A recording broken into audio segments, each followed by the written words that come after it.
NBC show Friday Night Lights, adapted from the nonfiction book by the same name, lets us in on the inner workings and dynamics of Dillon, Texas, where football is king, relationships are complicated, there are traditional families and not so traditional families, families that fall apart and families that come together. But what this show does really well is to show how religion or faith can be a part of someone's life, and in some cases a big part, without defining one's life. 75% of Americans identify as religious, about 70% of those Christian. Yet it's not often that we see religion represented on the small screen without it feeling like some sort of caricature or holy roller.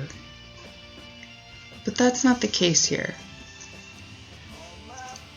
Coach Eric Taylor and his wife Tammy Taylor go to church, but they go to the grocery store or the game on Friday night.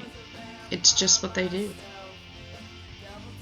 Julie and Matt go to church, but like many teenagers, they go because their families do, not out of some innate desire to be religious. Eric and Tammy's new baby Gracie Bell's baptism is an entire storyline, as is Julie questioning her faith and telling her mom she doesn't really want to go to church anymore.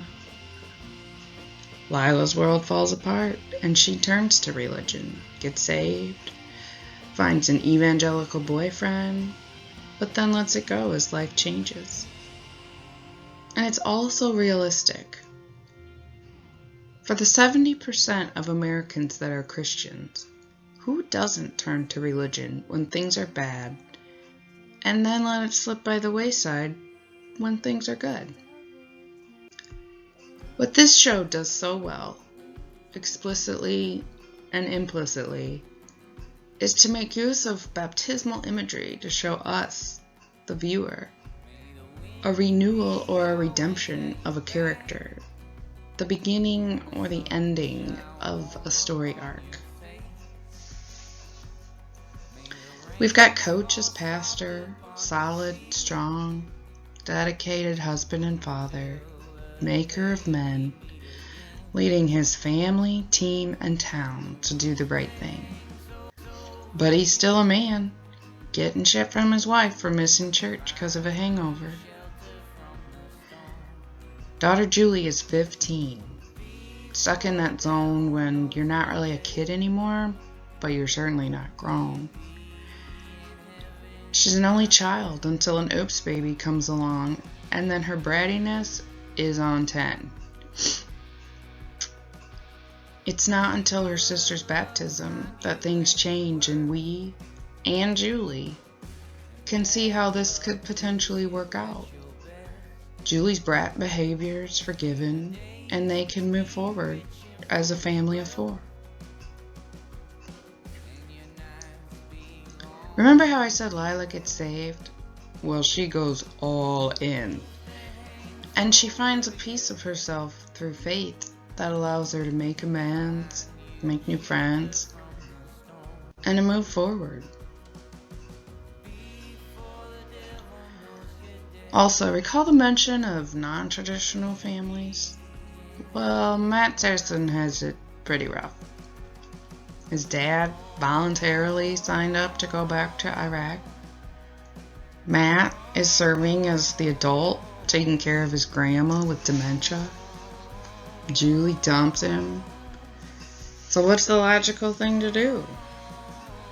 Well, start skipping school, day drinking with Riggins, showing up to practice drunk, and hanging out in strip clubs. Duh. Until it's time for Coach to step in to give him some what for. When we see Coach throw Matt in the tub and turn the shower on him, it's like those actual baptismal waters that freed Lila are now freeing Matt. and he's letting it all out. His cries of "everybody leaves me" are the catalyst to Matt, Coach, and the audience reckoning with how seriously screwed up this kid's life is. Speaking of screwed up lives, man, did Street get a raw deal. Notre Dame bound, woo woo, go Irish. He gets hurt first game of the season, and then finds out he's never going to walk again.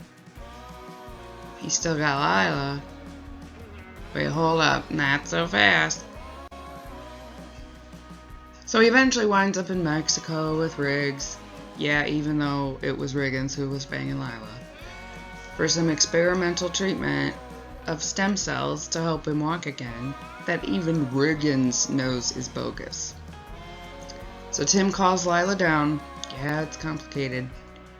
And they do the obvious thing you do when you're trying to get your buddy to not go through some crazy Mexican surgery. Go on a booze cruise. Well, it's there that Street decides he's not going to do the surgery, but also that he might not want to live. He throws himself overboard, and we see him just drifting underwater. And then he has an oh shit moment. And you realize that he wants to live. And he's going to figure it out. He swims to shore and drags himself by the elbows to sit on the sand. The waters have washed away the hurt, the self-pity, the hopelessness. And Street sees that a new life can be possible.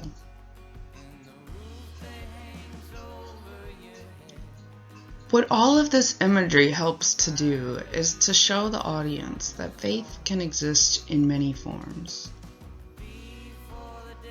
That redemption can be found even when, and maybe especially when, you're least expecting it.